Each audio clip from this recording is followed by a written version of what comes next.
If you're like me, you could probably think of a million things you'd rather be doing than shopping for clothes. Between the parking, the crowds at the mall, the endless browsing, and the lack of advice online, it's enough to make you want to rock the same t-shirt and jeans forever. But you can't. So let me tell you about Stitch Fix Men. They've reimagined how to find and buy clothes, and you never even have to leave the house. It's that easy. Just go to stitchfix.com, tell them your sizes, the type of clothes you want, how much you want to spend, and bam, you're done. I did it today. And it was easy. We're outside of the ad now. I'm not reading. I'm telling you, I went there, I clicked around, put my sizes in, tell them what I wanted, and now they're gonna send me stuff. Because a personal stylist gets to work handpicking the new clothes based on your style and budget. 5 items are delivered right to your door. You try them out at home, and you only pay for what you keep. Shipping's free both ways, so anything you don't want, just send it back, and exchanges are always free too. You can get your fix monthly, quarterly, or whenever you like. There's no subscription required. Get started right now at stitchfix.com/gamescast, and you'll get an extra 25% off when you keep all 5 items. That's stitchfix.com/gamescast. What else are you gonna wear? Oh, the shoe thing doesn't work here.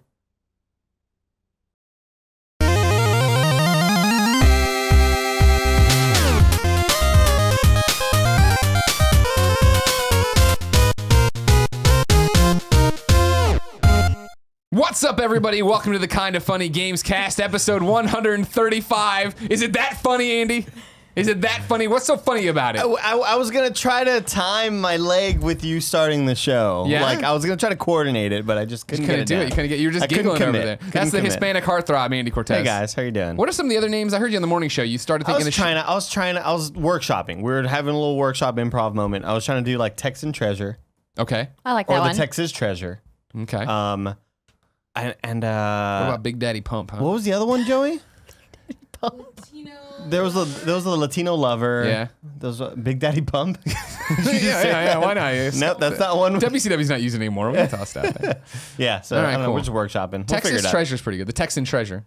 I like that. I like that a lot. Cool. We'll think about it. Didn't you get in trouble on the morning show because you can't be Hispanic and Latino? Wasn't that somebody wrote in? Yeah, they were like, "You're Mexican American. That's not Hispanic." Okay. And I was like, well, so Latino is what that is? Yeah, Okay. we'll see. We'll figure it out. We can write into the Guerrero family, see if they can call you Latino Heat. If we can, you can write to kindoffunny.com/you're wrong to nope, that correct doesn't us. You know. And the busiest lady in the business, Andrea Renee. Hello, I'm back. I'm glad you're back. Continuing my reign as the #1 guest on the Gamescast. Yeah, and the Are you number still a one guest? Destiny You know, that's the player. thing. No, we're You're all family teammates now. Yeah, exactly. You We're are the we're number fire one. team. Fire team. Yeah. Let's have a chat, Fire team. Huh? Yeah. Woo, Destiny 2. It's a show chock full of Destiny 2 stuff. Tim, of course, dead. Tragic shark incident on the plane to Hawaii. Really sad, man. Got out of the cargo hold, got up there, got him. The on shark, the plane. it jumped real high. Yeah. Just took him out of it. Haven't you heard about sharks on a plane? Yeah. But thank God he's not here, so we can talk about Destiny 2. thank We've all fucking been God. playing a lot of Destiny 2. There will be non-Destiny 2 stuff in this episode, but it's going to be there. First and foremost, I think maybe if Destiny 2 had a commercial during The Bachelor, he would know a little bit more about it. That's a Yeah. great point. First and foremost, we didn't have a name bar made for this episode. Because Nick makes name bars, Kevin makes name bars, right? They know all the After Effects and all that, those gizmos and gadgets and stuff like that. So we were gonna have Carboni on early in the week. Then I remembered he knows nothing. It's like talking to a wall. You know what I mean? A sheet of drywall. I don't want to talk to him about it. Yeah. So we said, wait, make the Destiny episode, push it here. So instead, I drew these name bars. I drew these name bars and took a photo with my iPhone. You notice my thumb. That will be included there. And then we're just gonna have them come up. And then they go away, and that's it. Now you know everybody's names. Well, they didn't go away yet because there's a lot of stuff in there. You got Twitter handles on there. It's perfect. Spelled my name right, too. That's what I do, Andreas. Number 2 thing before we get... Because I don't want to just harp all over the Destiny stuff, of course, is the fact that we got Destiny Pop-Tarts yesterday. Woo! Yeah. Now, we got Destiny Pop-Tarts as part of a Destiny 2 care package while we're finishing up one of our many streams. Did you notice our name on it? I didn't notice our name on it.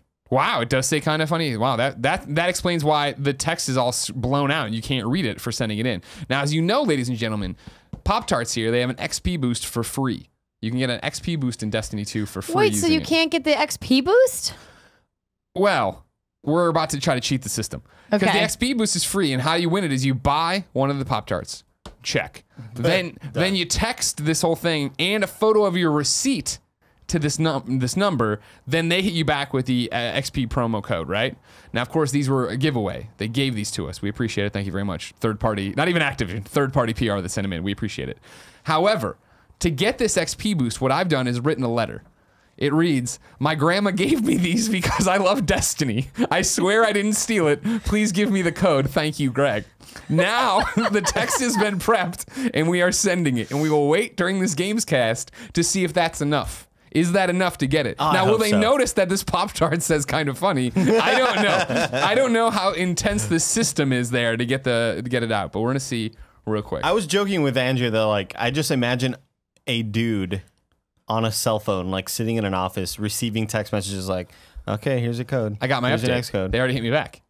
Kellogg's. We've received your receipt. Due to the popularity of the Destiny 2 XP Boost promotion, processing may take 48 to 72 hours. Thank you for your patience. Wah, wah. Just like a cue to get into So Destiny. you knew am I right? where to text. Am I right? Well, yeah, I had to look online. Oh. Yeah, I think a normal that explains why this box seems weird. It seems weird because they printed it with kind of funny on there in very small type that I would never ever look at. But I'm glad you saw it. I'm glad Joey that worked saw out. it. I didn't notice it either. Good job, Joey. Joey out there. Joey's out there looking out for us. Just like Patreon producer Tom Bach is. Tom Bach. Yeah, making it happen Tom. out there. Fucking Spurs fan and a I Cowboys met fan. Tom and his daughter at PAX? PAX, Yeah. and I have a really cute photo that I'm going to show you Okay. once I find it. Don't worry. Put it Tom up Bach. on the thing, Cool Greg, and then like pretend you're doing it, and then I'll just match. Oh, cool. Yeah, I guess we could do that in post. Cool Greg knows how to do that in post, Yeah. right? Yeah. I'll make a little note. 503. 503. Tom. I'll do this. I'll just draw an arrow from Tom to Tom Bach. There you go. Now I know. You know what I mean? Now it all makes sense. While you do that, while you Okay, find it, you yeah. got time. Don't worry. I want to remind everybody this is the Kind of Funny Gamescast. Each and every week, a whole bunch of us get together to talk about the things we love about video games and have a good time with you. If you like that, you can get it early. How early, Andy? 3 days. So early, you're watching it as we record it Yeah. right now on patreon.com/kindoffunnygames. That's right. For just $1, you get to watch us record the show live each and every Thursday. If you don't want to give us the $1 and you want to give us more money, you can give us $5 or $10 and watch or listen to the show Friday early. And if you want to just get it for free later on, no big deal. You can get it on youtube.com/kindoffunnygames each and every Monday at 9 a.m. Pacific. Got a little frog in your throat there? No, it was gonna like burp? it was like a burp yawn in the middle of it. Aw, look at her. She was very nice. Email Brian that. saw us when we were at the Take This booth. Email that to Cool Greg. I will. All right, then. You can just email it to me too, I guess. Okay. That's easier. Because I don't even remember. I think I know Cool Greg's email. I think it's just coolgreg at kindoffunny.com. If you have a concern about the show, email Cool Greg at kindoffunny.com. See what he's got Big to say slap about and it. Papa 420. Now, Tim may be dead and gone, Uh-huh. eaten by a shark on a plane. But he left me the skeleton of how the show works. So we're going to start, I feel, with what you've been playing. However, everyone backload it. Because obviously topic of the show is Destiny. So Destiny can be our final one. We've played other things before then. Andrea, Yes. Hello. outside of Destiny 2, what have you been playing? What did you play on your way to PAX? What standout game did you play at PAX? So let's talk about what I played at PAX that was excellent. I actually only played a couple of games at PAX because I was busy with panels and stuff. But everything I played, I really enjoyed. So two big games that I've played that I'm really, really, really excited about. Assassin's Creed Origins and Middle-earth Shadow of War. Ooh. So I got about an hour of hands-on time with each of those titles. Nice. And was incredibly impressed with both of them. Really? So let's start with Middle-earth Shadow of War, and I'll try to keep this succinct. I went into a really long, in-depth thing about it on the What's Good show, but YouTube.com/what'sgoodgames. Middle-earth Shadow of Mordor was my game of the year when it came out.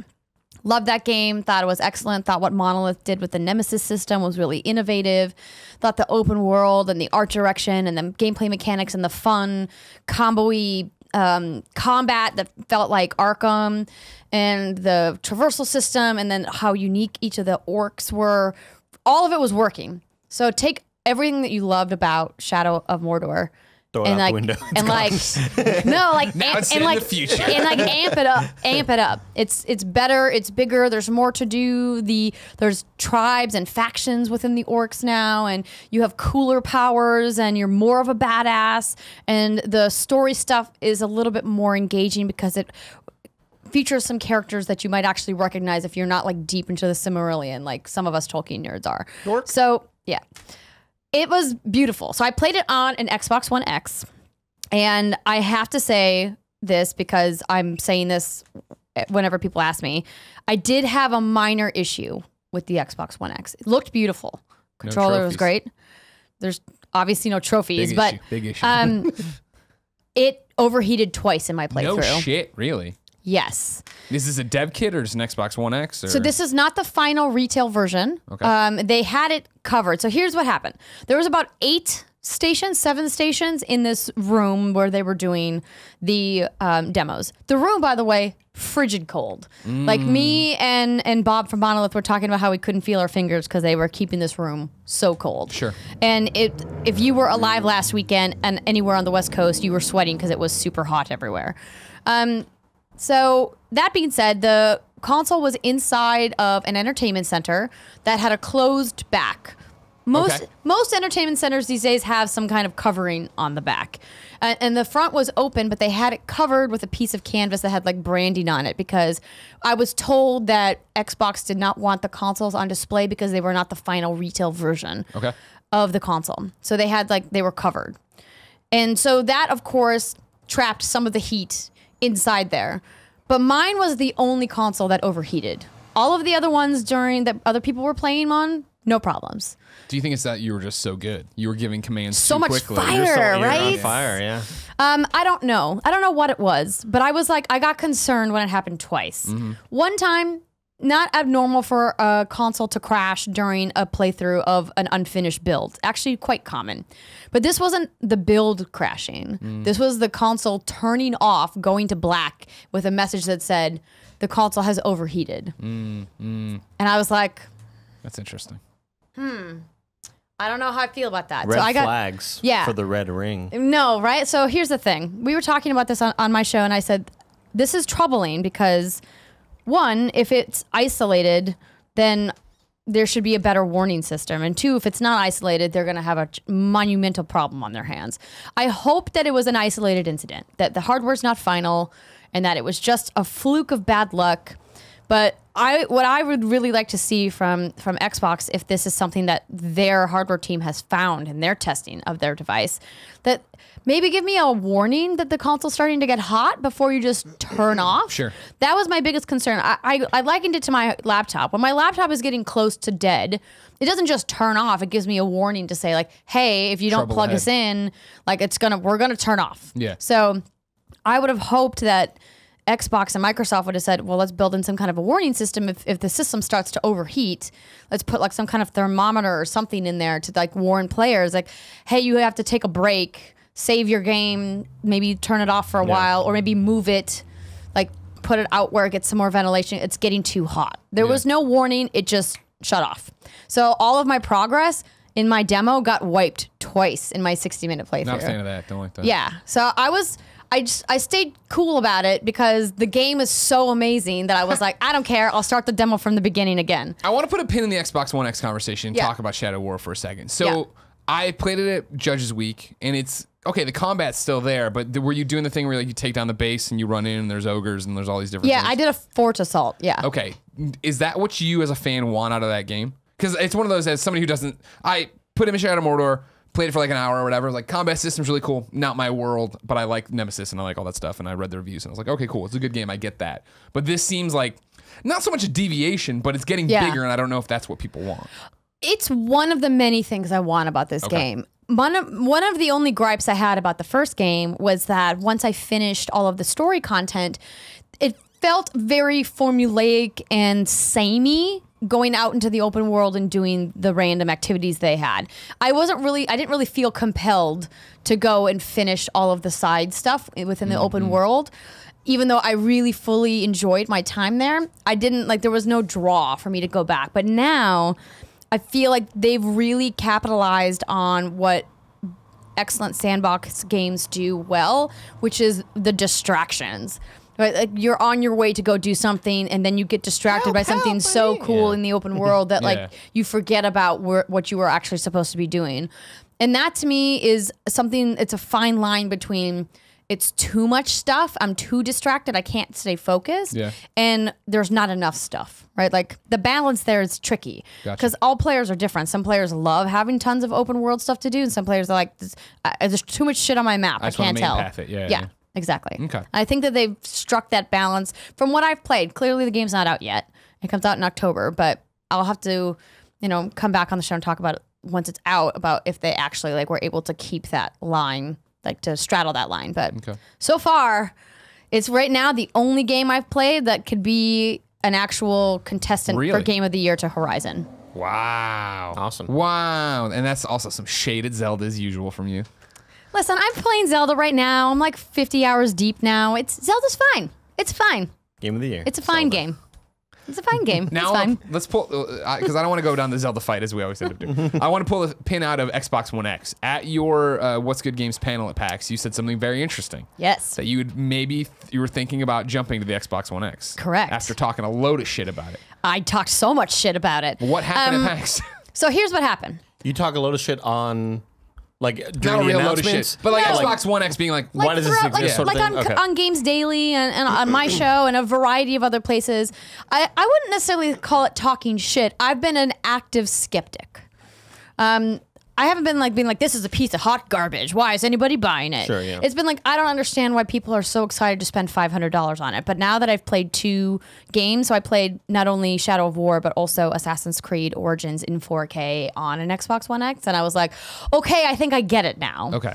And much like VR is a seeing is believing, I think 4K gaming is a seeing is believing kind of experience. And obviously all the PC gamers out there are like, we've been having 4K forever. But like, Nobody likes talking to you guys because you always do that. You get out, you fucking your ivory tower and you want to talk shit to us. But as somebody who has really not been a PC gamer since like way back when I was a kid, I didn't really get just how much of a better experience it really made it. And now I kind of get it. Now, the thing that I want to bring up is the reason why I'm excited about it now is not the reason why you necessarily would think I would be. Because the reason I've been kind of a skeptic so far is that I've been upset that Microsoft has not been showing why their exclusives are the reason why you should buy an Xbox One X. And I still hold to that. The only one that is Forza, because it's really the only game that they've shown from their first party portfolio on Xbox One X. The partner games are what have sold me on this. And I used to play all of the partner titles on my 360. I never played Bethesda games, Ubisoft games, EA games on my PS3, and I play them all on my PS4 now. Yeah. But maybe the Xbox One X will change that. Maybe that will finally be what gets me to play them there. And then, of course, I had the conversation where some people were like, well, what about the PS4 Pro? That does 4K too. And I'm like, technically it does, but I'm sure some of the, nerdier people than I who are watching the show will be like, actually, if you break down the stats, like the true resolution. It's not super sampling. I was going to say Phil Spencer busts through the wall and he's like, well, we are actually the only true 4K. Right. So then that's when it comes down to like, that's when like the teraflops matter, right? Yeah. Like when we're talking about the pixel breakdown. 4.7 to like 7 point something. Yeah, I don't know. It's like super that. close. Can the naked eye tell the difference? That's debatable. The kind of TV you have and the processing power inside that TV also makes a huge difference as well. So I don't want to get in the weeds of the technical differences. You were just impressed with it. I which was is good impressed. So enough. the takeaway here is I wasn't impressed before. I'm impressed now. Did it overheat only in Shadow of War? Yes. Okay. Because These are different demo booths. and yeah, everything. they also, I don't know if the boxes that Warner Brothers had were the same model that Ubisoft had. Oh, okay. I didn't ask.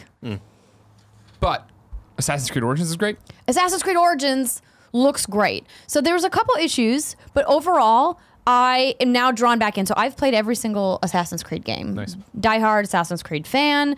Wasn't really that thrilled when I saw the opening pieces of media about Assassin's Creed Origins. Loved that they took it to Egypt. They absolutely needed to get out of Europe. If they had announced another European destination, I would have been checked out for sure.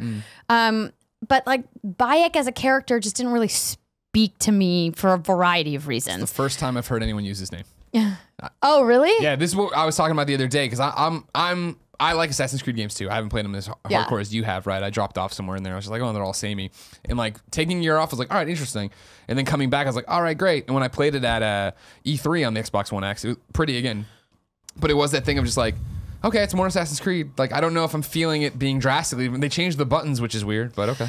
I hope that they allow you to remap because the way that they change the buttons is not good. Run and jump is So like your light and heavy attack are now on the bumper and the trigger. Okay. Which is weird. Like Horizon kind of? Yeah, but Horizon you're shooting for the most part. Or at least I was using my bow and arrow far more than I was ever doing melee attacks. But like, so that to me, like, so that just felt off that I'm doing light and heavy attacks, swinging melee using the triggers. Sure. I didn't like that. But I don't know if they're going to be changing the button layout. That aside. Yeah, sorry, I don't mean to throw you off. No, that's okay. Bayek as a character just didn't to me didn't have the kind of charm that a character like Ezio had, for example. Even Altair, he was okay, but still, like, Ezio is the one who carried that franchise for a really long time.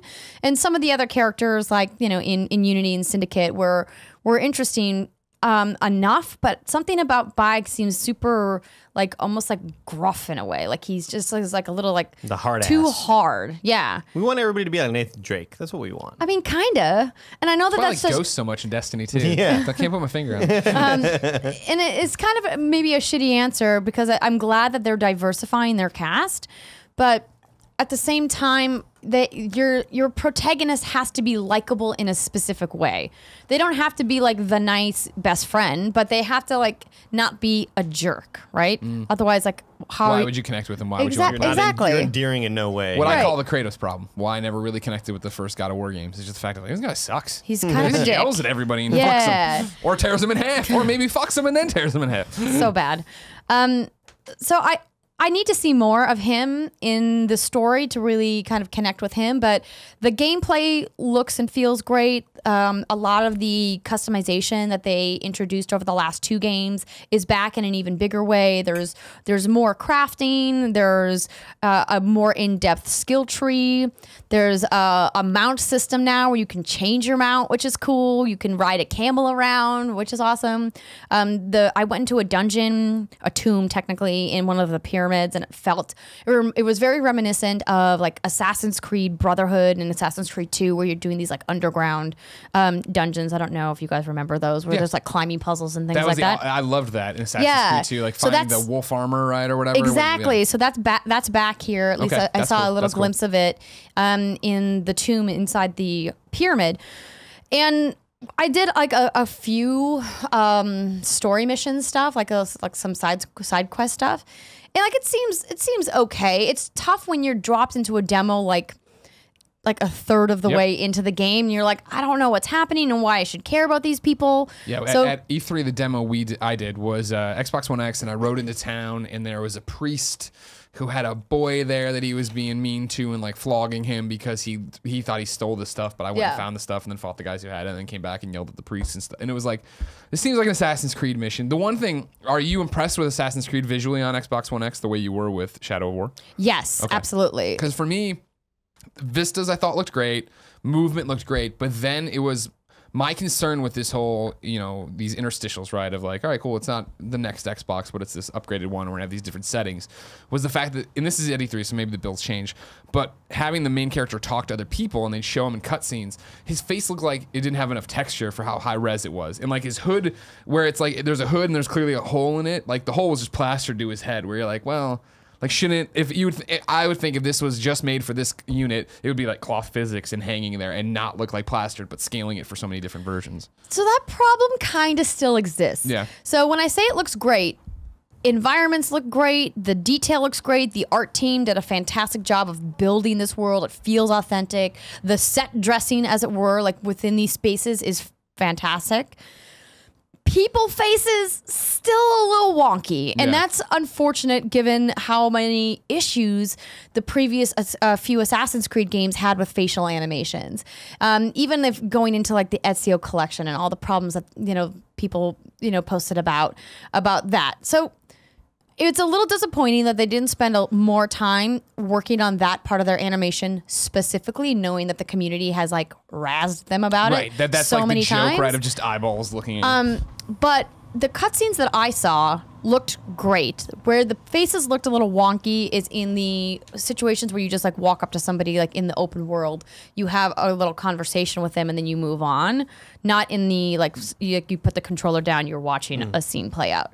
So I don't also know like how old this build is. Sure. That I played, and if they're gonna get better. If you're super into it, that's all I need to hear. I want to be excited for this game. When does it come out? October 27th. Okay. Yeah, that's Mario Day, right? It's Mario, Wolfenstein, Assassin's Creed. Yeah, and then Shadow of War is out 2 weeks ahead of time, and I know I'm not going to be done with that game that fast. So I'm like, October is stacked right now. That's been the interesting thing with Destiny. I feel like where September is actually quiet. I feel like August got crazy. It seemed like there was a big game every week or something you really wanted to play. Where September seems a bit quieter after in the wake of Destiny 2, where maybe we can stick with that a bit longer. Yeah. Andy, what have you been playing recently other than Destiny 2? I only played Horizon and beat it. Oh, right. Yay! What'd you think? Did you like it? I liked it a lot, yeah. I loved it, actually. It was Yusuf Magid, who works at Ubisoft. We were hanging out at Nick's comedy thing, and he was talking about how his girlfriend got so invested in the story that she just like wanted to watch him play it and didn't want him to play it without her. Yeah. And I was like, yeah, Horizon it came out, and I put in like 5 hours, and then Zelda came out, and Zelda took my life. So I just never got it. I never went back to it. Yeah. He's like, dude, you gotta fucking play it. And I knew that. I knew I was eventually gonna have to play it. So over like the last week or so, I finally decided to beat it. Beautiful, of course. Like, it's fucking gorgeous, right? I'm just saying old shit from like old shows. No, but it's cool. Yeah, it's everything you see, you've heard somebody else say. It's beautiful. It's the combat is amazing. Once you start upgrading your weapons and you get the better bow and the better arrows and stuff, that's when like, fuck yeah, now I feel like I can take these things on and not be super worried about it. You turn that corner right from being afraid of them to wanting them to be afraid of you. And I feel like it dragged a little bit too long towards the end. Right. Like, there were some parts where I think it was this. Now this is like, can we go into spoiler mode for Horizon Zero Dawn? I think you can go into okay. If you have it. Yeah, you've been warned. Spoilers. So there's a mission towards the very, very end where you need help from Erend at the very, very end of the game. Like, this is like end game type stuff. We're prepping for the final showdown or whatever. In order to do that, I needed to fucking help find out who killed his sister. And that mission seemed very side mission-ish. I didn't really realize that it was in the main quest line. I hear what you mean, yeah. So this mission popped up, and I was like, I'm not going to who cares about your sister? Like, bigger things are at hand. It's like, it reminded me of Game of Thrones. Like, the White Walkers are fucking here. You're dealing with this stupid family bullshit. The White Walkers are coming. That's how I felt. I was like, I don't care about your sister, bro. Yeah. So I just kept on going along with the story. Well, you know, it came back to bite me in the ass. The same thing happened to me. Yeah, came back to bite me in the ass, and like, I had to go do this thing, and Aaron's like, it says you cannot do this until you help Aaron find his sister. And I was like, oh shit. And that quest took way too long. Like, it was just, I thought it was gonna be a quick little bang, bang, bang, figure it out. And I was like, god damn, this is like adding on like it's an like extra. the movie night quest in Mass Effect Andromeda. I didn't play it very far. Really? I gave up, Andrea. Yeah. You didn't finish them. Oh, never mind. No, I didn't. But I don't know, the story was incredible. Like, I was really into it, and I made it a point to fucking read all the fucking little audio books, audio points, and the messages that everybody's leaving around the world. It's beautiful. It's beautiful. The little post-credit scene is cool. Yeah. Like, yeah, it's great, man. Okay. Even like the credit scene, like showing the names pop up and it's like flying through. Reminded me of the Avengers. Yeah, fucking great game. Not as good as Zelda though, but it's a great game, man. It's better than Zelda. You know it. I know it. Everyone knows it. I'm in the tank for PlayStation, but I think it is too. Yeah. At PAX, I saw a game called Ben Wanderer Presents A Case of Distrust. This was in the Indie Mega booth, and it was really cool. This is a PAX where it was an in-and-out mission, mercenary style. Got in, did the panels I needed to, got out. So I didn't have my usual days of wandering the floor trying to see everything. So I went through the Indie Mega booth and watched a whole bunch of different things. From your panel, everyone in the Kind of Funny Best Friends was telling me about Monster Prom. I also played Monster Prom. I went and saw Monster Prom. I watched Monster Prom. There was a huge line at this point because the jig was up. Have you heard of Monster Prom? Yeah. So like you go through it's a competitive dating sim where you're going through and trying to get these monsters and bring them to prom and get a date for prom and stuff. It sounds awesome. It'll be a party mode, I'm sure, at one point when we finally get our hands on it. It's out very soon. Is it? Yeah, in like 3 to 4 weeks. Did you like what you played of it? Yes, and I don't do Sims like that. I don't play those at all. And then the girls were like, well, come on, let's go play. And then I played and I was like, oh, the writing in that game is excellent. Yeah. So very, very spot on with the insidery jokes, considering that the team doesn't have English as their first language. Whoa. That's Very impressive. Yeah. That's They awesome. do have one guy, I think, on the team, he said, that speaks fluent English. But they all contributed to writing it, and then they just translate it. And I was Wow. like, if you guys did that, that's a very impressive work because the jokes are really great. Yeah, that looks great, and I want to know more about it. And there was a bunch of other games that looked great too, but the one that caught my eye and I went and actually made a point to play was this Ben Wander Presents A Case of Distrust. What it is it sounds stupid because I'm like a million, but it's like and I know other games look like this and feel like this, but this one's got something to it that I can't put my finger on. But it's a noir detective story. You're a female detective.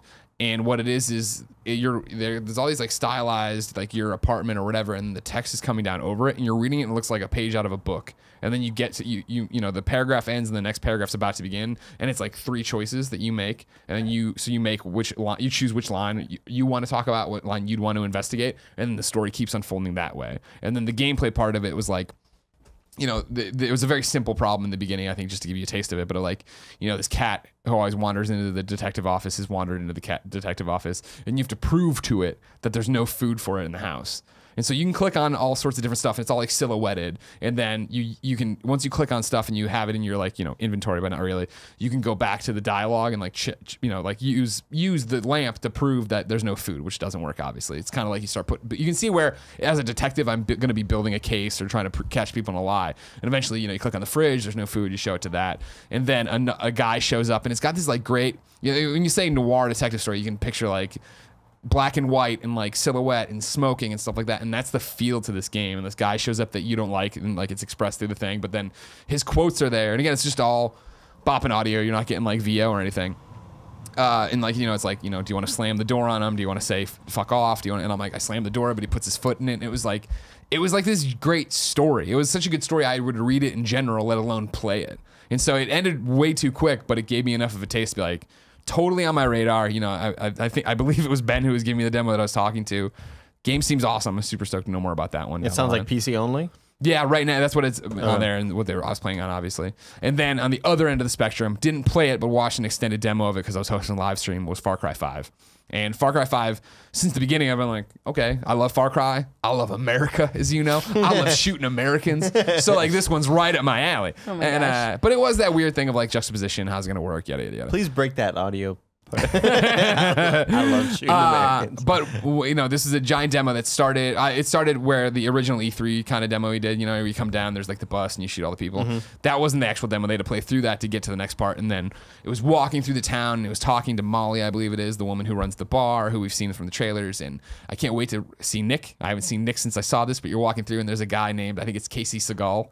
And you walk over and he's like Steven Seagal's character.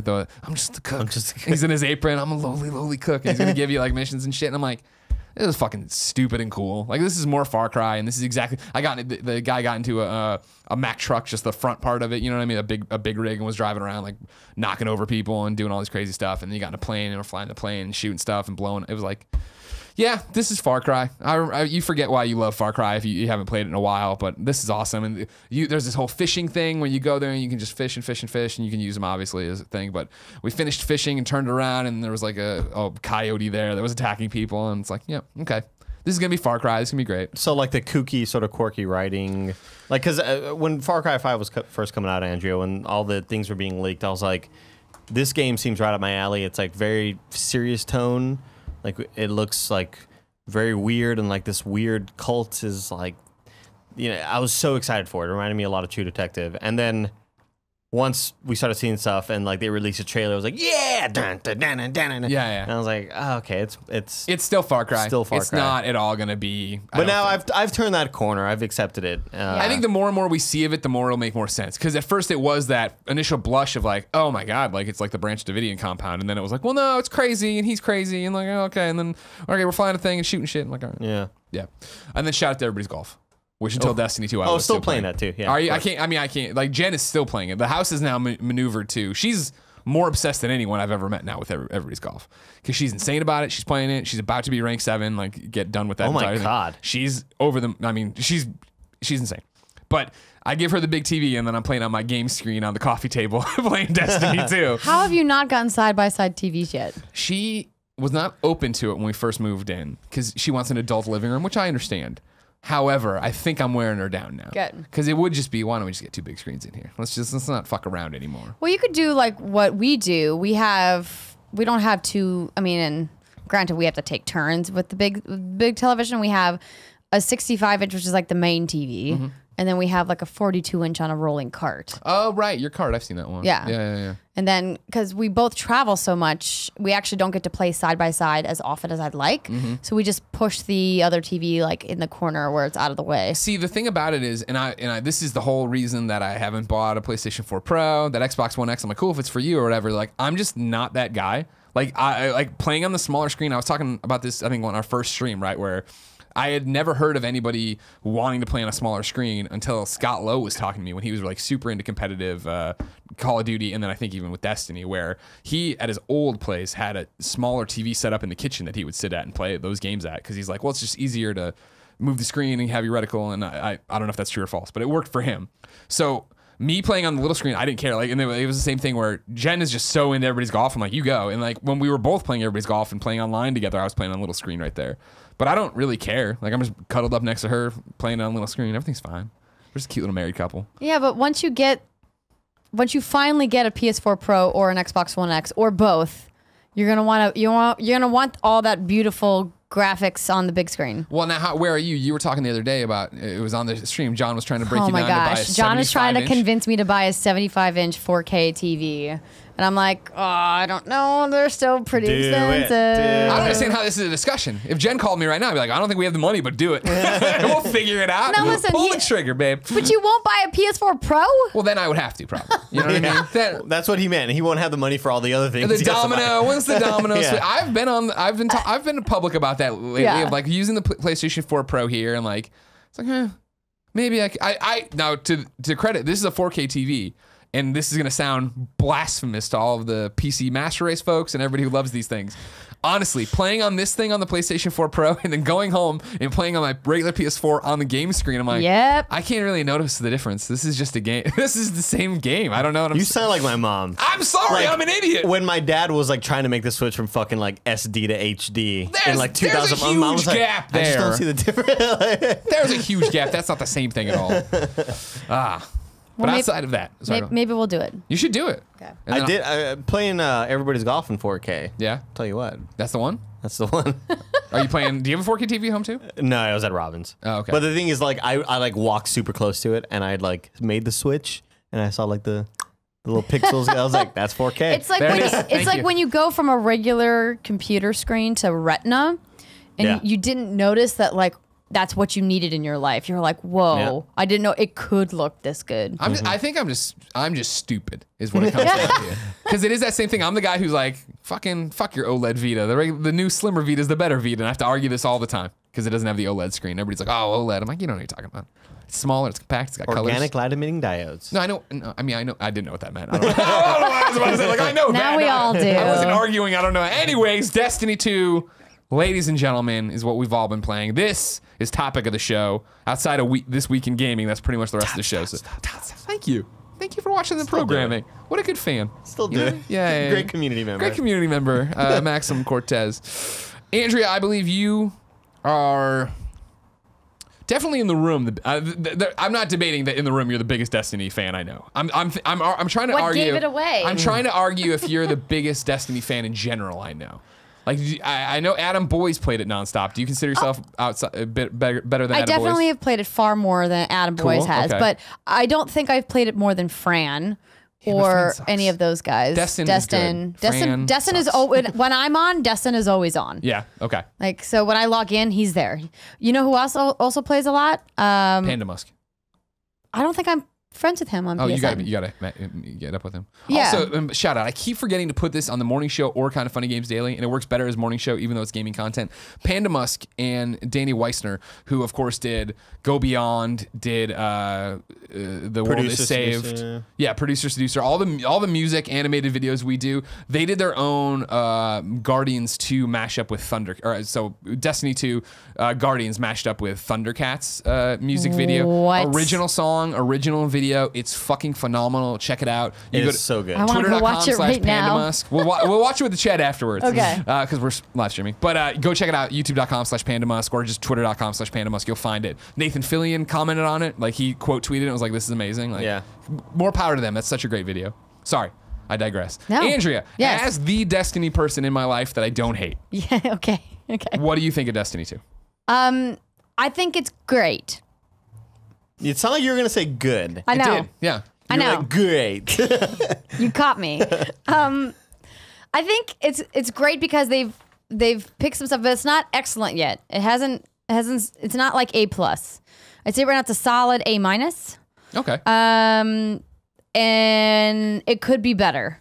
There are some issues. I ranted a little bit on Kind of Funny Games Daily about the shaders. I know we're Right. going to get into it here, but like there's also some other issues that I have.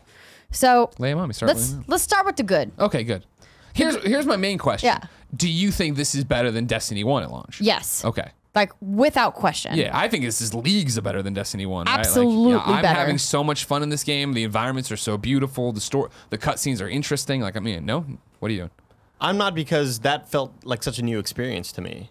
What did? It was fresh. It was a fresher experience, so I had I a see. lot more fun at launch. Now I had fun playing with you guys yesterday when we were playing on stream, but it feels identical. But go ahead with your stuff, Angie. No, I mean we'll get to that. So the good is that the really rock solid first person shooting mechanics that Bungie is known for are back. Yeah. They are super smooth, they're solid. I mean, they have like a few small hitches to work out, but I'm just gonna chalk that up to like launch week woes. I think that they'll like button up any potential issues within the next like week or so. The graphics look beautiful. I remember the cutscenes in Destiny just being so beautiful and being so sad that there weren't more of them. There are more here, but they are still spaced a little too far apart. There's still the story content is still kind of like, separated in a way that makes it feel not cohesive, if that makes sense. Like you have to go chase down the story in Destiny instead of it just being Sure. right before you. Like I love playing campaigns in FPS games because you can just sit down for several hours and play through this really amazing cinematic experience.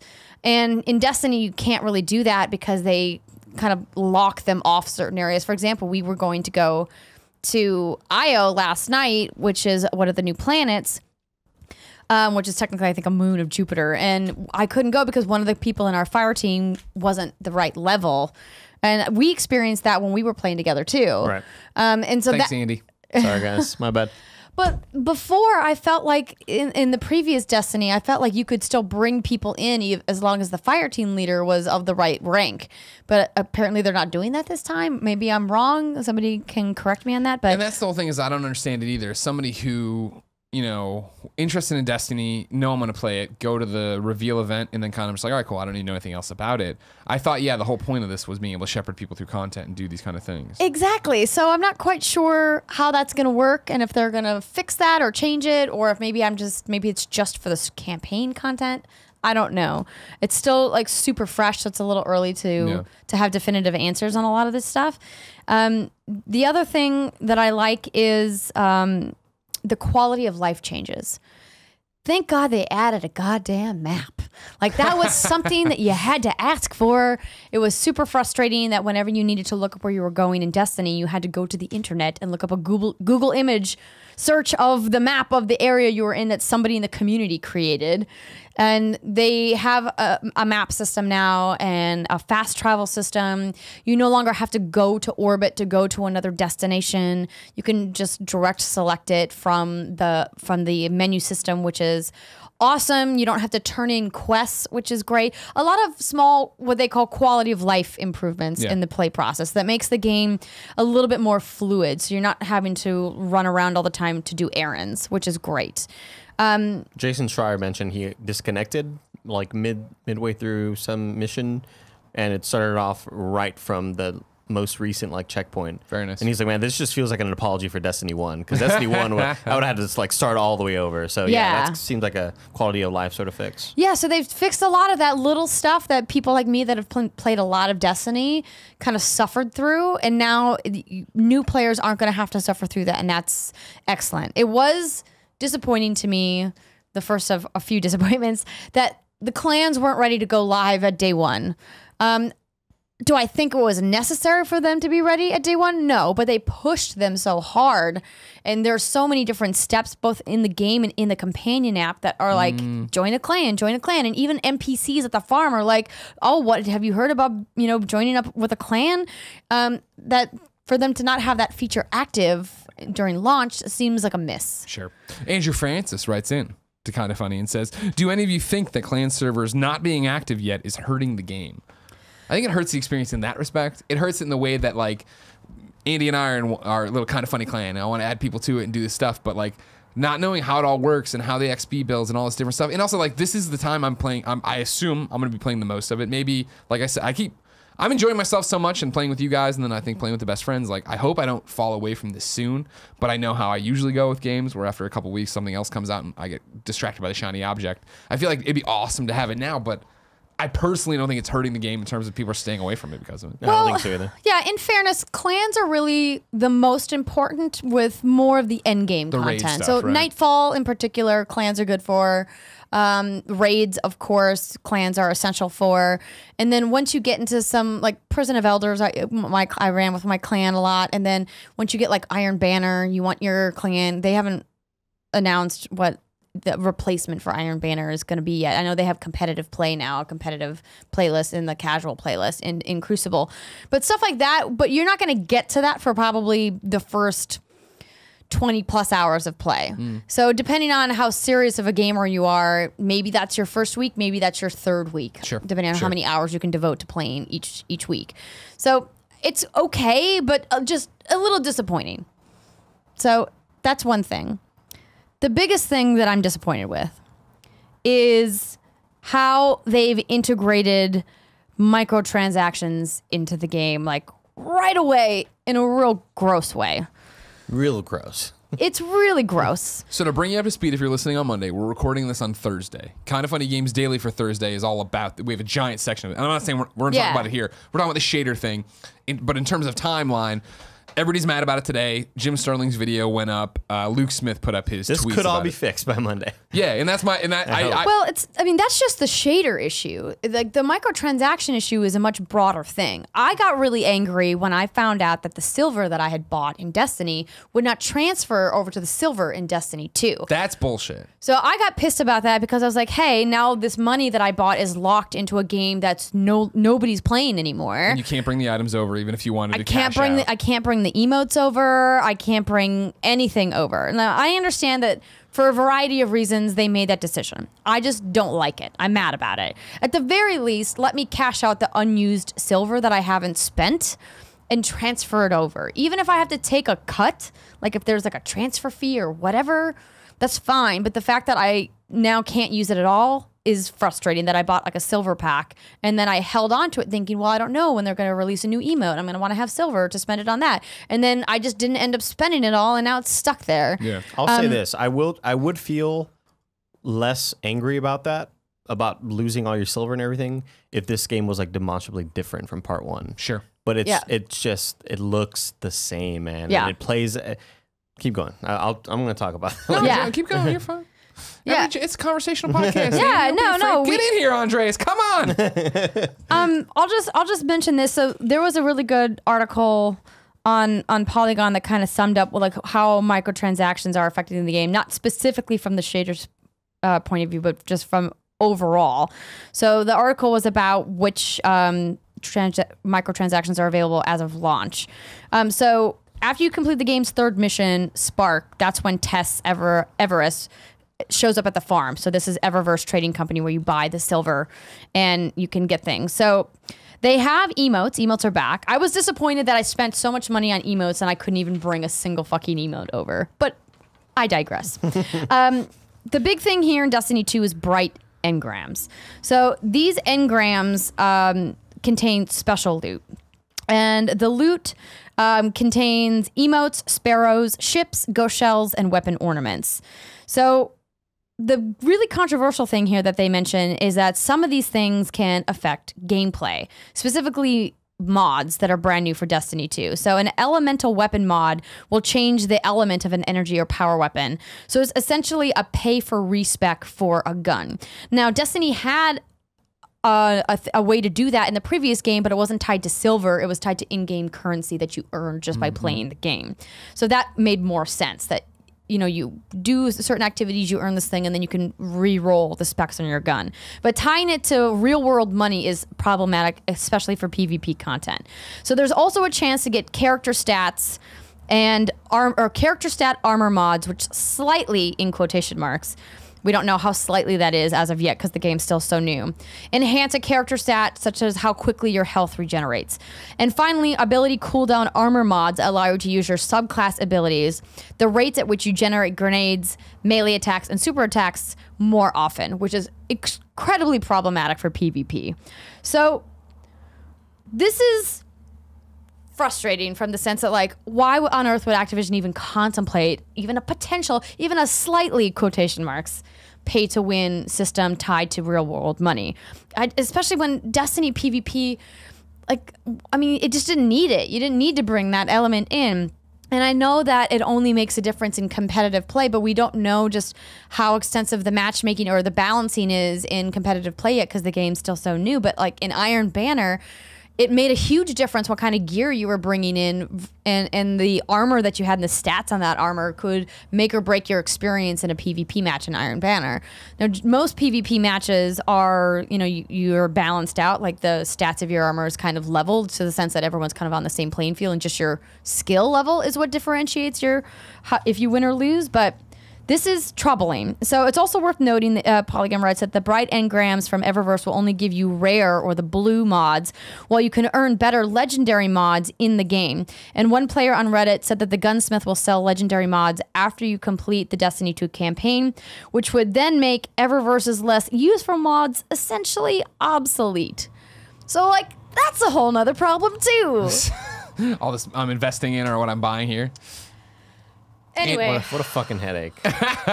I would love to hear the points of view from the people inside of Activision or Bungie that were like, guys, this is a fucking terrible idea. We're gonna get roasted for this shit. And they lost. And they lost out to probably Activision, who was like, nah, we're doing this. Yeah. It's such a bummer, man. It's so shitty. Yeah. And that's the thing about it when I was talking about on Games Daily today, right?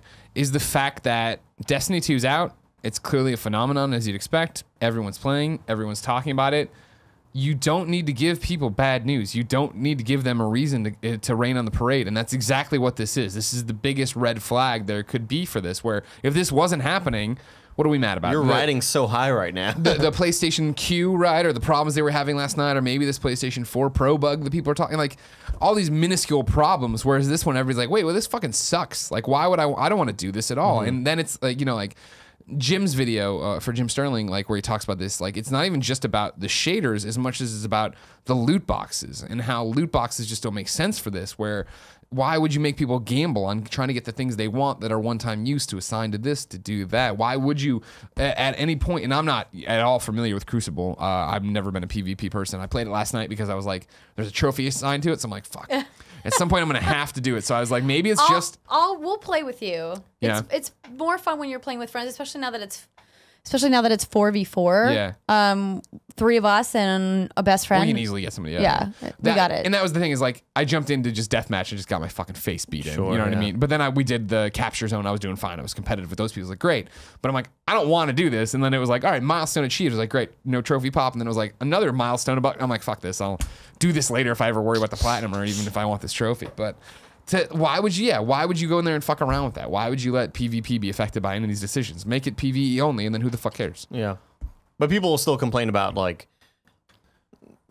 I think Jim Sterling mentioned in the video, like, yeah, well, it doesn't affect, it's just the way you look. It just changes the way you look. But that affects your gameplay. That affects your enjoyment of the game. Yeah. He also made a great point about, like, yeah, you're just feeding these people's, like, some people's addictive personalities. Yeah, for loot box for games. Yeah. Gambling, yeah. Exactly. Yeah. And I mean, to the shader thing, and hopefully by the time you hear this on Monday, I on the Games Daily was like, I predict they're gonna fix this. They're gonna be like, we hear you, because they can't not. This is a game that exists on the community, and like you brought up, there's 39,000 upvotes on the subreddit about like, hey, this fucking sucks. Like, Yeah. you can't sit there and Luke Smith put out his 4-tweet thing that I didn't agree with in terms of like, It was a lame response. it makes you want to rerun the raid or this mission or whatever to try to get that. I'm like, Right, because rerunning the raid is so easy. yeah, to get in there and get the cool shader. No, I don't worry about that. I would want the shader to be able to apply to everything.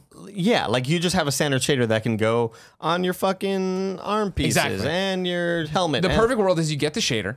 It's unlimited use, and then yeah, you can cycle it into what you want. It's not just hey, black or whatever, right? Or Yeah. gold. It's like okay, cool. Gauntlets gold, chest piece black, and we're on our way. And then if I want to swap them out, swap them in, whatever, do that. Yeah. And I would imagine they'll move back to that eventually. What I imagine it'll be is hey, we hear you. We're going to change it. There'll be unlimited uses. Maybe they'll still sell them in loot boxes and do that, but it's unlimited uses. It'll be implemented in a patch in 2, 3, 4 weeks. Yeah, whatever. the consumable part is really the part that I take issue with. And the reason I do that is because they've now brought these shaders into the loot boxes in a bigger way. And, you know, some people on Twitter and in the chat had said, oh, well, once you hit level 20, the shaders start dropping a lot more. And I'm like, I don't care if they start dropping a lot more. What if it's not the color that I like? What if I get like 17 shaders of this one blue that I'm like, I don't like that blue. I want my armor to be purple. You know, and that to me is the problem, is that if you're asking people to buy the shaders and then have them be consumable, that's gross. Yeah. Consumable skins is gross. I will pay the money for the skin. I will always pay for cosmetic items. I pay a ton of money for them in Paragon. But they're not, like, if I put on my $5 skin and then I switch it to another skin the next day, I can still go back to that other one whenever I want to. Like, Yeah. the fact that they're consumable is, I can't get over that. I'm so angry also, this about game it. isn't free to play. No, It's it's not free to or play. $100 game, depending on what fucking Yeah. collector's edition you bought or whatever. And that's the thing of like in a game where you man. change your look so often, I want to be able to change my colors Yeah. just as often, and I don't understand why it would be like that and why you'd go the opposite way of that. Other things that I don't like about Destiny. Sure. Hold on, we're real having quick. fun. Yeah, I was gonna say, having do fun. you like Destiny 2? I do. I like it a lot. Are you going to be addicted to it again? I don't think so. Yeah? I don't think so. Like right now, I want to play. Right. Yeah. This like knowing that I have a party mode still to edit, and knowing that I don't want to be here over the weekend editing because I really didn't do that last week. Yeah. I just like fuck. I want the weekend to be all Destiny all the time. Right. Yeah. I really like it. I like it a lot. I don't love it. I'm not like in love with it or whatever. But right now it's a hot thing. I want to play with friends. I have friends back home that want to play with me. You know, so that's why I'm really into it right now. Some issues I have with it. I'm really interested to know the budget of this game, because they sure as hell didn't have to work very hard on creating a whole lot of more villains, because They are identical except for a few visual bells and whistles. they like the Taken creatures, right? The Taken creatures that you encounter, like the black and white ones, are like it's a different sort of skin, sort of shader thrown on an already existing model with an already existing animation. There's a lot of same world prop pieces that I've seen from Destiny 1 that are in Destiny 2. Like how the moon Io looks like the Black Garden. Yeah. character creator is fucking identical. Yeah, I can't. That's egregious. I can't believe that, dude. Yeah, I saw this brought up by a kind of funny best friend, Rahul Kohli. But Travis wrote in and said, "Why are there no beards in this game? They've done nothing. It's the exact same thing, right?" It looks identical. They may have changed just the background to say, hey, it's a different background, but like the hair colors, the skin colors, the eye color, the like it's been 3 fucking years. Make 3 more hairstyles, man. It's so shocking to me. I was honestly like, wow, this is identical. Also, this is gonna be like not a great comment to say, but Hot the take. game just it looks like The Last of Us on PS3. It doesn't look as beautiful as I think you all think it does to me. Like when I was playing last night, now I had just come straight from Horizon, right? And Horizon is gorgeous. Yeah, it's probably the best looking game of the year. There are just some things that like I was complaining to Joey about this, like this is like really nitpicky, but like the rocks, if they're near a river, they gotta look wet, man. Yeah. The blades of grass have to have some sort. Everything in our world has a level of specularity to it. The grass has to sort of shine when you run by it, or like big leaves have to be kind of shiny. Like there were a few moments when I was in the European Dead Zone. EDZ, and I'm looking at this vista and it just looks flat. Like nothing pops to me. Nothing looks like mind-blowing to me. There are some great moments when you're underground or in some certain parts where they do really cool things with the lighting, where lighting's sort of hitting water in a pretty way, and there's cool like sort of like color profiles that they do for certain shots. But like visually, I'm just so underwhelmed, man. No, I'm glad you brought that up, because we were playing yesterday and we got to Titan, the base like on the water planet, and I made like an offhand comment about their ocean tech, and like it was bad. Yeah. Waves are not round. Yeah. Right? Like when you look at waves in an ocean, they're definitely not round. So they have peaks, and then they have white caps, and like they have movement, and it was crazy, especially coming off of playing Assassin's Creed Origins, because Ubisoft's ocean tech team like did a fantastic job with the water in that game. And water is one of those things in video games that really, when you look at it, it almost defines how good the graphics team did on that game. Like, did they nail the water? And the water in Destiny does not look great. And it's frustrating because I remember taking so many screenshots of the skyboxes in the original Destiny thinking, wow, this looks really beautiful. And I looked up at some of the skyboxes so far in Destiny 2 and I was like, oh, that's nice. But I wasn't stunned. I wasn't in awe the way I was in the original Destiny. And I don't know if that's because they're reusing art, or if because they just the better stuff is down the game that I haven't seen yet, or what the deal is. Now, surely they, 60% of the art in this game is from Destiny 1. Like, obviously they have to make a lot more like armor items and weapons and things like that. Even the newer planets will have new environmental assets and stuff like that. But I'm really, really curious to know what the budget was art-wise from Destiny 1 to Destiny 2. It's got to be... Destiny 1 had to have had a much larger budget, just because... when I first saw Destiny 2, it gets me frustrated, man. When I first saw Destiny 2, I thought, you know what? Hopefully this is an early build, right? Nothing pops out to me. There's no like visual effects that really look incredible to me. I gave Destiny 1 a pass. Did you ever play Destiny 2 on PC? Did you play in the PC beta? Yeah. Did you feel the same way about the PC version of the game? I'd say so, yeah. Okay, that's surprising, because I thought the visuals... Bullshit, you've been on the show saying it looks it beautiful. ran great. It ran incredible. Yeah, it runs fucking beautiful, right? 60 frames, 60 frames and up or whatever. Yeah. With unlocked frame rate. Unlocked, yeah. But when I first saw Destiny 2, my problem with it was Destiny 1 was also on 360 and PS3. So they had to make the game with a framework knowing that this has to run on these much older consoles, these much less powerful consoles. Yeah. But now we're making a big jump, and they did mention, hey, we got this new engine. It doesn't look like a new engine to me, man. Like it looks like with a little bit of doing, this game could run on 360 and PS3, just like Destiny 1 did. My thing is somebody who played a lot of vanilla Destiny, right when it came out, and then came back real briefly for the Taken King, but I think I just did the up and the maybe finished the story. I don't know if I did that. It's way more colorful in detail, more detailed than I thought it was. I agree. The ocean looks terrible. There's plenty of things that look boring, or I'm like, this seems, I don't remember it by name because I'm not that Destiny player, but I remember doing something similar to what this is. But then there are times where it's like, man, the purple's bleeding into greens, and there is this night sky, or just the like even the tower in where the one guy is that sounds like Khaleesi's friend, like the way it's all Devrim, the way it's all overgrown there and stuff. I'm like, this is cool. This is a cool environment. I think that's more for me is like. There's sections where I'm like, oh, this is pretty, or even though the ocean sucks in that one section, when the crate comes by because we're like supposed to be on a platform that's rocking. I'm like, that's cool. They're doing something here that's visually cool, maybe not beautiful, maybe not breathtaking. Yeah, I don't know. And again, Destiny is an open world, many different landscapes that you're playing in. And it has to be able to run with other players and other, so it's the same when people like talk shit about World of Warcraft. It's like, well, obviously it's a very old game, right? But it's a massive world and there's sometimes like 80 players on screen or whatever.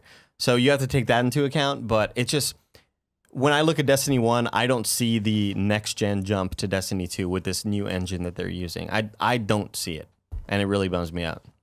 So here's the question I want to throw out, because we have a million questions. I'm just going to pepper them in. Yeah.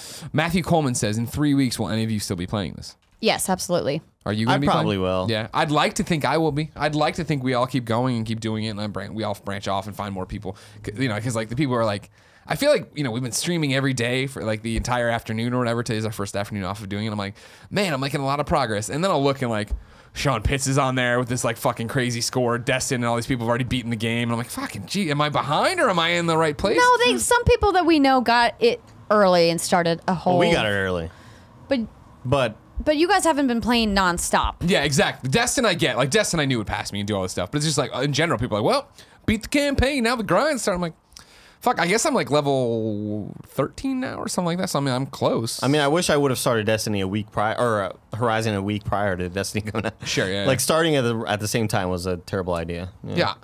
For me, as somebody who lapsed on it, and maybe it's just the excitement of the moment, because that is a big thing for a game like this, but it is exciting and it is cool, and I do like that, like, I don't know what's going to happen, and when will I get better equipment, and when will I be able to put on a shader and do all, a shader I like and all these different, I hope to keep playing it. I hope to be around for a while. I'm enjoying it enough to that thing. And maybe it's part of it, I think, is definitely the fact that I played my 25 hours of Vanilla Destiny, a little bit of Taken King, and then never came back, right? So for me, I'm not like, I've seen all this before. I'm like, oh, this is fucking cool. Now, granted, the enemies I've seen before, that was the first thing where I was like, oh, these are all the same dudes. I remember you Servitor or whatever. Yeah.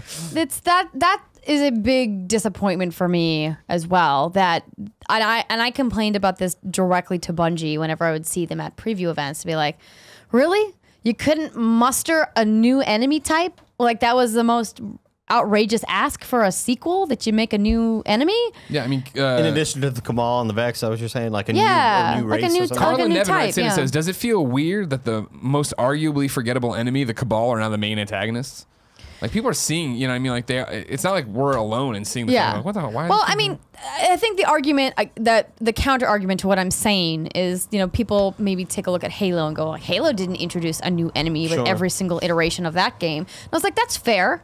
Right? Like, so maybe they didn't need to introduce a completely new enemy type, but they just feel so... But it's a big universe, right? That's the thing. It just feels so samey. And if you want to fight, and I know that they didn't know... They would have known in some respect. If you want to fight the idea that this is Destiny 1.5, make it not feel and look like Destiny 1.5. Right. Give it something that is dramatically different. Because, again, as somebody who wasn't super invested and hadn't sunk all this money and like, I'm popping in, I'm like, oh, great. Like, I remember the Traveler, and these guys are here. All right, cool. And I'm shooting shit. But it would have been like... Why not branch out further and really change people and do it? And you have to imagine for the next Destiny, that's what they're thinking about. But it is also that they're trying to exist in that same universe, I assume, and give you that link to what it all is. But you can't link your silver. Exactly. Or your emotes. No, you can't, sadly. Now, while we're on that... I shit on Destiny 2 a lot. I'm liking it, right? But it's just... No, we're venting a little bit. I mean, and I had plenty of issues... Wait, what? I said I'm having a great time. Yeah, no, I had plenty of issues with the original Destiny, but I put hundreds and hundreds of hours into that game, and I'm going to put a lot into this game because at the end of the day, even though we have gripes about some of the art and some of the enemy types and the microtransactions, what Bungie has done so incredibly well is make such a rock solid mechanical game that it's so much fun to play and it's so easy to play that you can just keep playing it, and all of the set dressing around it that we're having some issues with matters, but doesn't matter so much that that stops you from wanting to play. And that is a huge testament to the excellent work the design team and the programming team, coders and engineers and everybody did, at Bungie. It feels great. Yeah, I mean, the gameplay is phenomenal, but just as someone who does art and I notice that shit and it just bums me out. Same thing with Horizon, where I could totally tell I could see some similarities to Mass Effect Andromeda, where the big important scenes in Horizon were totally hand-keyed animation, mocap, everything is perfect, and the one-off weird animations were totally just done procedurally. My brother's missing, and I don't know where he is. Yeah, where in I never got taken out of a scene like that in Horizon ever. No. The first time I ran into that woman where she was like, "Oh, my brother's gone off. He's gone crazy. Help me." She did this thing. My brother's gone. He's kind of crazy. And I was like, "Are you evil? Is your brother? You want me to kill him? I don't know." You could just totally tell where the scenes where they just used the fucking. Hey, throw that fucking that script on there that just auto detects what mouth sounds are being used, and it just attaches it wasn't hand keyed at all. Yeah. But there's also the really good cutscenes. They're all right, this is a main one. They had to work on this shit. I have a question for you guys. It comes from Brettley. It's long. I'll try to skip unimportant stuff, but Brettley's fired up. This is greetings, kind of funny show hosts. Due to the game releasing yesterday for all of you console peasants, JK, I love my PlayStation, I have a question about Destiny 2. I played Destiny 1 on my PlayStation 4 since day one and loved it, but now with Destiny coming to PC, I've decided to ascend my gameplay to PC. This is where all my friends will be playing, and the friends I played with the PS4 don't play games much anymore. But I was saddened to hear that I won't be receiving any Destiny 1 rewards since I switched. But I was actually more sad that Bungie didn't make it possible to play your account across different platforms. Final Fantasy XIV does. And Greg, let me tell you, it wouldn't be so hard. Being an ex-Halo player and having the same Bungie account for that as I do for Destiny, all of my stuff is still there. Most MMOs, such as World of Warcraft and previously mentioned Final Fantasy XIV, work on an account system. No matter where you go, you can log into that account and you have your characters. So why can't Destiny? As far as the PlayStation-specific loot, it would be disabled. I think he's talking about this stuff. I think the answer here is something that I found very, very interesting about you now that I'm back to this Destiny thing and how hardcore Destiny fans are. I asked on Games Daily, hey, if you're waiting for the PC version, why and what are you going to do? And everyone who wrote into that topic is I'm waiting for the PC version, but I'm also buying the PlayStation 4 version. I'm also buying the Xbox One version. So the story won't get spoiled for me, and I just want to raid on PlayStation or on PC. That's what I really want to do. That's exactly what's happening here. Why in Halo was Bungie able to do that and give you an account and everything's be fine and it's all there or whatever? Because maybe I'm totally getting it, but they didn't have a deal with Activision. And Activision is a company that knows how to make money. And I think that they understand that you guys are a group that are crazy enough. And if you are looking for the premier Destiny experience and you want those 60 frames per second, you know that action matters to you. You're going to buy that regardless of the fact that you already bought Destiny 2 to play with all your friends right now or play it right now and have a shot at it. That's my reasoning on why there isn't one. Why there isn't a account system. Because you think that people won't buy it on multiple platforms? No, it's because they will. I'm saying that. But I think that would be a plug to let people have a save that goes anywhere. Bungie already saves your Destiny data in the cloud because you can play local save. Yeah, so because when I've played Destiny on no less than 3 PlayStation 4s in the last 48 hours. And the only way I've been able to do that is because Bungie saves all of my information in the cloud because you can pull it up on the app, you can play it on any console that you're logged into. So that technology already exists for them. It's already tied to your Bungie account. Sure. And so it would make sense to me that Activision likes making money. I would buy 2 copies of Destiny 2, one for PC, one for PlayStation 4, if I could take my save to PC. But I can't. So now I'm probably just going to pick one platform or the other instead of 2. So do you think then the change here, the fly in the ointment, is the fact that they would love to do that, but Xbox and PlayStation won't play nice. Again, talking about Bungie and your Halo saves, well, that's a different ball game, right? Yeah. That's Xbox/PC or whatever. You don't have to worry about it. I guess it has to be that, but it doesn't make sense to me either because, as they mentioned, there's other games that do that as well, right? Final Fantasy. Yeah. But is Final Fantasy the only one? I doubt it, but it's that thing where it's so hard to reach out and figure that out, right? Yeah. Like DC Universe Online doesn't. I can't play my character on PC. They're different. It seems like a miss to me. And maybe once the PC version actually comes out, they'll change their mind about that. Because they could probably sell a lot more copies on PC if they let you. Yeah, carry I the don't program. think That's a great point. I don't think the people who are playing Destiny on console are not going to play on console because if they've been playing Destiny, in that ecosystem, they have a clan, they probably have people they play with. The most hardcore players who play Destiny probably are going to play both. I think maybe where they're looking at losing players is PlayStation in particular, who has such a strong Destiny partnership. Yeah. Could potentially lose PlayStation 4 units to people who are like, well, I'm just going to wait and play this on, PC And see, instead. that's the other argument we were making earlier on the, I guess Games Daily yesterday or the day before, and the fact of why is there's this 2 month gap. And I wonder if on some level it is because of some deal in the background. No, it almost certainly is a technical thing. You think so? Because if you think of many Vicarious PC Visions, right, doing it? many PC games get a delayed release off of the Because it's a console complicated release. platform that should only be used for taxes. I said it. We're all thinking it should be used for Excel, spreadsheets, Well, Clippy. Vicarious Visions coming off of an excellent release of Crash Bandicoot, so they're feeling good. Yeah, exactly. A console game. They're killing it right now. Yeah, exactly. Didn't come to PC. It didn't. It did not. They understand where their bread's buttered. Yeah, I don't know. I don't know why there's a unified account, and I don't know about the 2 month gap, but I would think it has something to do. I'm with you. Okay, I can play it everywhere, so I'd play it everywhere. But I also think that, hey, if you like Destiny, you played Destiny on a console, and if you're a PC person, you begrudgingly did it last time around. So now that we're giving you the option, I think so many of them are still willing to buy it on PlayStation only to go over there and trade it, but then they don't care about the. Okay. I mean, I think it comes down to not wanting PC players to feel like, what's the word I'm looking for? Like, because clearly you can go to PC and the competition is going to be a lot, harder there, right? People playing on PC, mouse Sure, and for keyboard. PvP you're talking about? Yeah. For Crucible. You're talking about Crucible. Yeah, I think multiplayer has something to do with it. I think it's the same reason why we don't have 60 frames per second on console. Wait, I'm confused. And we're not talking about cross-play. We're talking about cross-save. Oh, just an account. Oh, I see what you're saying. So- See, I also think that my other thing would be that this is just complex and complicated now. Yeah. Right, and the fact that I'm bringing my save over, but I'm not playing with my friends or my fire team or my raid, my group or whatever. It doesn't matter. I think Doesn't it for a game like this where it's all about playing with each other? I mean, it matters to a certain extent, but like I have people who are playing, for example, Paragon is cross-play and cross-save for PS4 and PC. So I can hot swap between playing it on PC or playing it on PS4, and my account is the same no matter which platform I'm playing it on. Mm-hmm.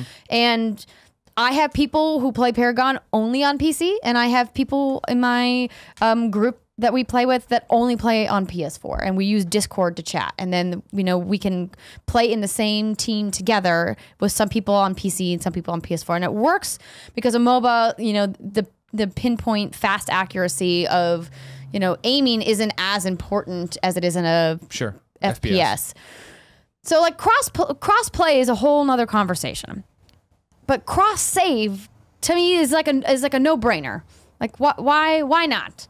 Why not let me do both? Why not let me play with some people on PC when I want to, and then take my character back on PS4 and play there when I want to? I mean, it's probably just a technical limitation. If it's going to make them more money and they can't do it, it's got to be technical. Or if it's going to it's same thing you think of with any business, right? It's the cost benefit analysis where it's like, all right, cool, we can do it, but is it really going to matter? Are people really going to care more about it? I mean, there's an argument that maybe they will. I think there's an argument that people will buy it no matter what.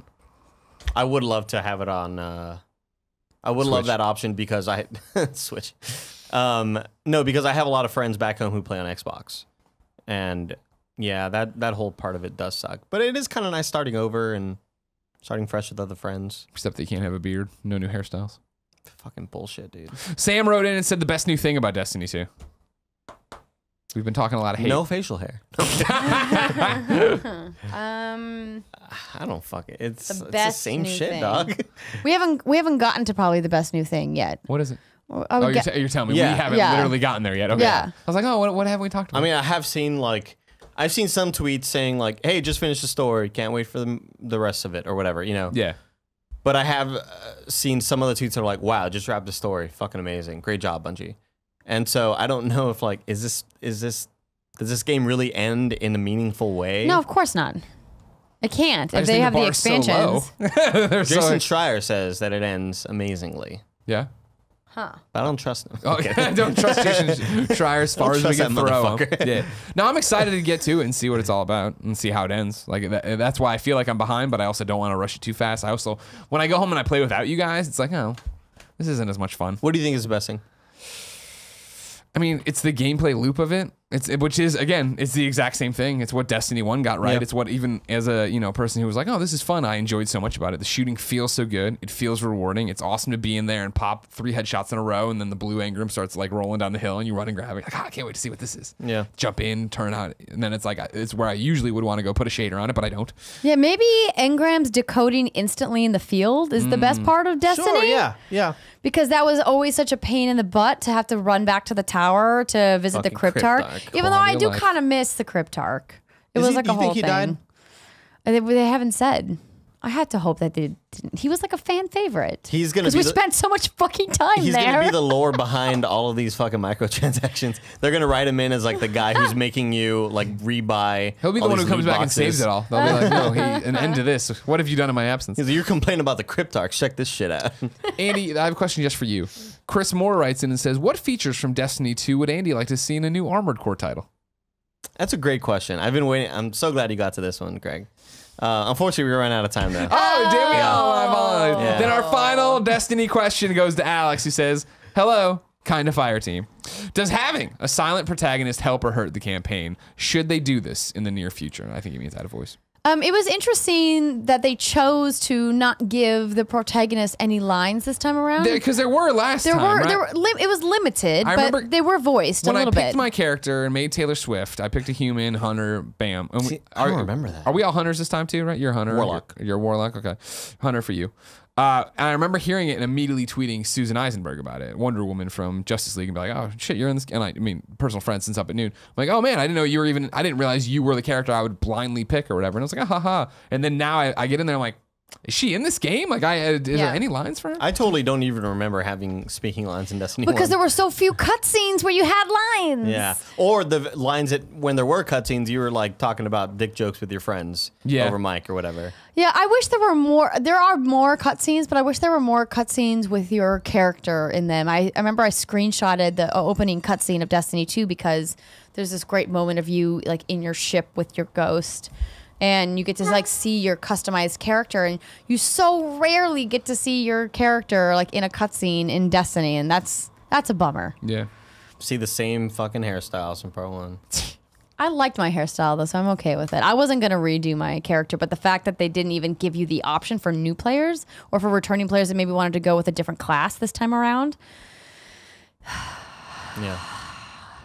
Let's close out the Gamescast episode 135 with This Week in Gaming to honor the fallen Tim Gettys. Attacked by a shark on a plane. We'll miss him. 3 years ago, on September 9th, 2015, Destiny came out on PS3, PS4, Xbox 360, and Xbox One. And what a time it was. What a ride, what a life. Now, here's why I hate Tim. It's because he always gets stuff wrong and I get to call him on it. But when he gives me the information, I just read it. I don't catch it in time. 3 years ago, he says, on December 9th, September 9th, 2015. The first Tomb Raider. That doesn't make any sense. Okay. It's 2 years ago. It was 2 years ago. Fucking Tim, learn how to do math before you give me the I thought you were reading notes. another one. Idiot. Everybody keep checking Tim on this. I don't trust him. For Destiny 1, did it bite you? Because you're obviously super obsessed. You were obsessed-ish, right? Or Nobody was more hyped than I was for Destiny 1, dude. Why? Like, I stole all of the fucking Destiny memorabilia, like the stuff that they gave you at Best Buy, all the display stuff. Yeah. I took all that shit home. I had it up on my walls. Like, I was so fucking stoked for that game. Not only was it Bungie, right, but it was this, like, the way they sort of talked about it in articles, like in Game Informer and stuff, they talked about that it was going to be like their version of Star Wars. Like, yes, it's this sci-fi world, but there's some magic to it, and it's like, man, this sounds like the coolest fucking game ever. And yeah, when it came out, I was there at launch, and I like had the collectors, all that bullshit or whatever. Where's all that collector stuff now?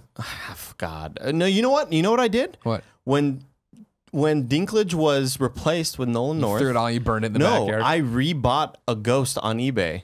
Oh wow. Yeah, because I was like, I want part of Dinklage back, you know. Yeah. This is how I played Destiny 1, Andrea. I had just gotten my first job at a game studio, and my first like industry job or whatever. And what I would do is I would get to work at 7 in the morning, and I'd leave at 4 p.m.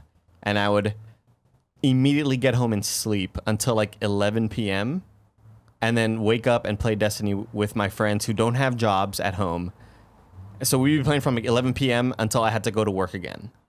And I was doing that. Whoa, is Adrian's response. I did that. Intense, I did that for man. like a whole fucking month. It was unreal. But that's how much we loved it. And like, you know, and I went through the whole, I got to farm all these damn spin medals, man. I got to farm, you know, and that's what really burned me out on it. So a lot of people, like when I told you I didn't play any of the expansions, a lot of people gave me the same reaction. Like, what, really? I thought you were addicted to it. I was like, yeah. And I was like so addicted, I got so burned out that I just didn't give a shit about any of the rest of the game. That's sad because it got so good. That's what I heard, yeah.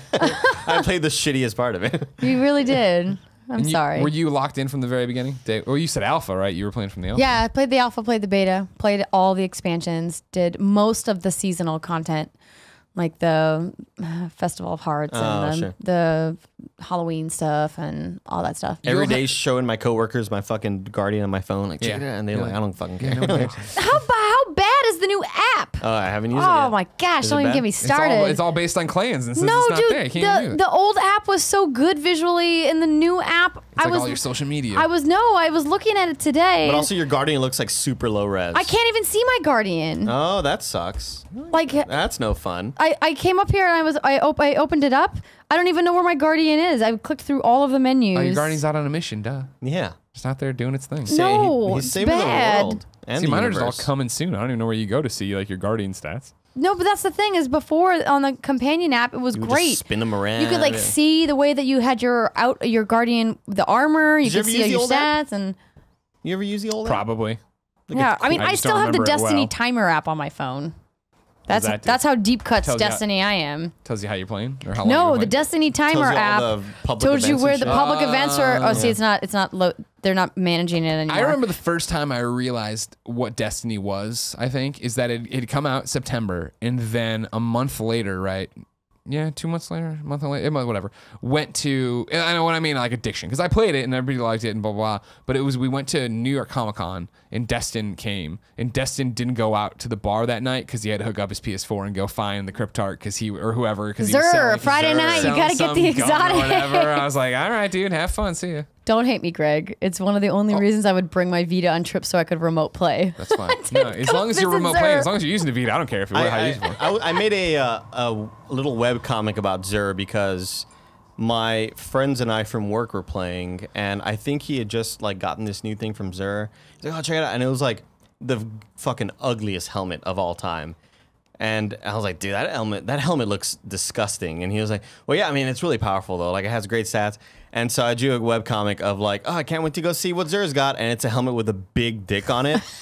And like the guy's like, oh my God. He's like, this thing can throw 3 Nova bombs in a row? Fuck yeah. Like, that's how we felt. Like, the gear could look so shitty, but as long as the stats were great. Well, I mean, that's the all we same cared way about. now, right? Where it's like I get guns that I don't like. I'm like, I'm an auto rifle guy, but I get this other gun. I'm like, well, the stats are so much powerful. better. I did see a really sweet Warlock chest piece, an exotic chest piece. I'll pull it up and show it to you afterwards. It's got wings. Oh, fuck. Hell yeah. It's I'm gonna really get that cool. shit Yeah. Yeah. Let's get together.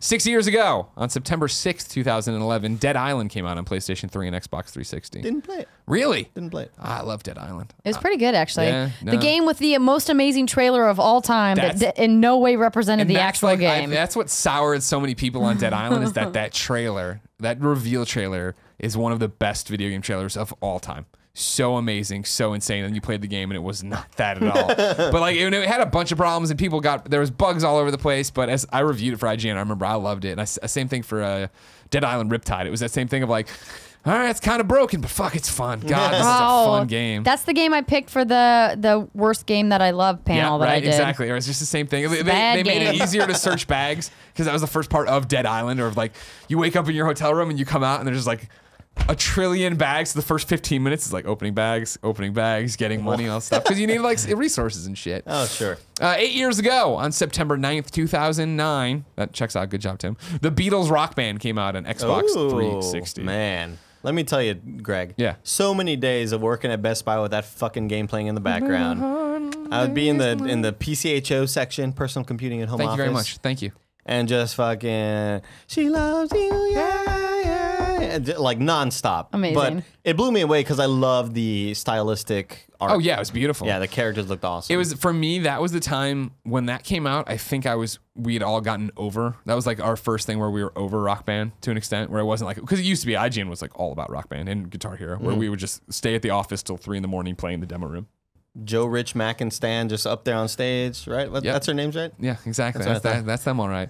But the roommate I had at the time was a friend from college, and she had just moved to San Francisco. We moved in together, and when she moved in with a PS3. I was like, "What the? You don't play games?" She only played Fallout, and then she bought fucking Beatles Rock Band and played that nonstop. I was like, "All right, more power to you." So good.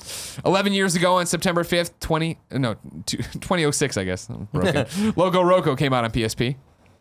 Not Patapon, which is the problem. I never liked that so many people liked Loco Roco more than Patapon, so I have a chip on my shoulder about I Loco remember Roco. that being on display at Best Buy as a demo. Yeah, a lot of people stuck with it. 16 years ago, September 9th, 2001, Advance Wars came out on Game Boy Advance. Come on now. Where the fuck is another Advance Wars, Andy? I don't remember a goddamn thing about that game, but You remember it was great, Fog of War. You remember playing it and enjoying it. Yeah. Great cover. Yeah. Yeah. That's all you need to know. We need another one. That's what it's all about. Get it together. Andrea has found your Warlock chess piece. What's it called? Wings of the Sacred Dawn. Wings of Sacred Dawn. Isn't it beautiful? that looks fucking. It looked like Mercy, kind of. From That is really Overwatch. pretty. 18 years ago, on September 9th, 1999, the Sega Dreamcast came out. Yeah. I was a Sega kid through and through, and then the Saturn broke me.